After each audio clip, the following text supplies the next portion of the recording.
Well, today I'm making a dish that my mother used to make all the time. Onions, peppers, and sausage with olive oil, bake it, and it tastes so good. She used to add potatoes to hers, but I never liked potatoes anyway. So I'm making onion, pepper, and sausage bake. So I start with this onion. This is actually 239 grams of onion, and you just slice it thin and just place it in a baking dish.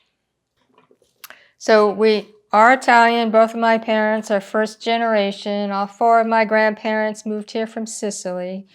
So we loved nice Italian sausage, and this was one way that my mother made them. And then we have green pepper, sliced thin.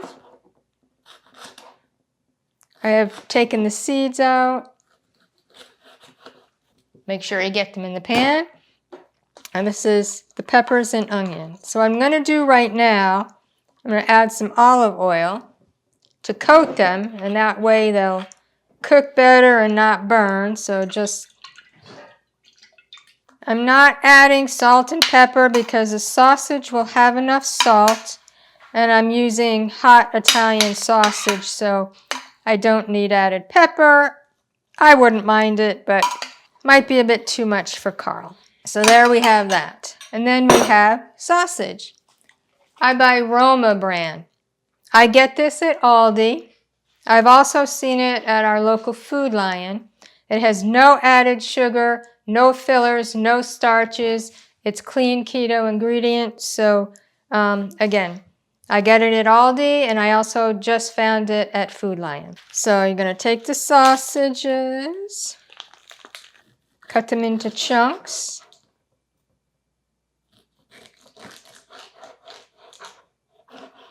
I thought of making my own sausage because it had such a hard time finding clean sausage without sugar, without starches and fillers.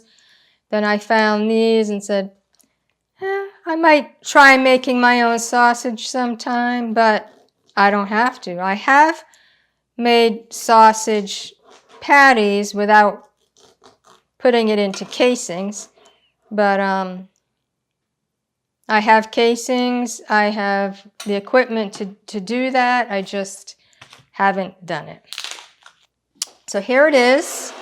You want to also coat the sausages with olive oil,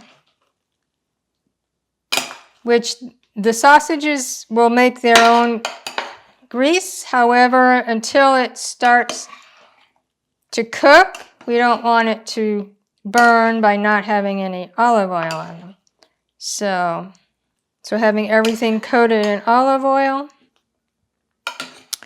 will prevent any burning, have things cook nicely. And I'm going to put this in a 350-degree oven. And then in a half hour, I will check it to make sure if I need any more olive oil, if I need to increase the temperature. And it should take about an hour to an hour and a half to completely cook. And then after that, we're going to enjoy it with a glass of dry farm wines. I love dry farm wine. There's no sugar. I don't get headaches. I don't get stomach aches. And at first I thought, well, I'm going to be like Julia Child, and I'm going to have a glass of wine while I'm preparing. And then I thought, it's a little too early to start drinking the wine. So when this comes out of the oven, I'll be having a glass of wine. So I'll see you in about an hour. So we're back, and I actually did this at 375 for an hour.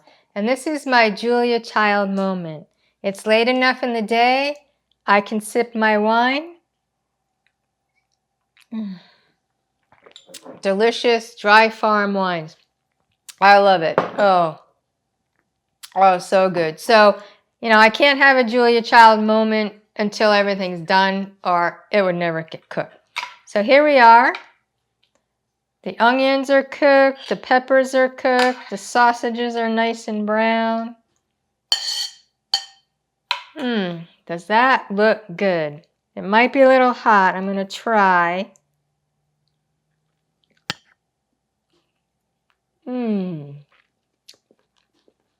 The onions, the pepper, mixed with the sausage. Oh, this is delicious. Enjoy.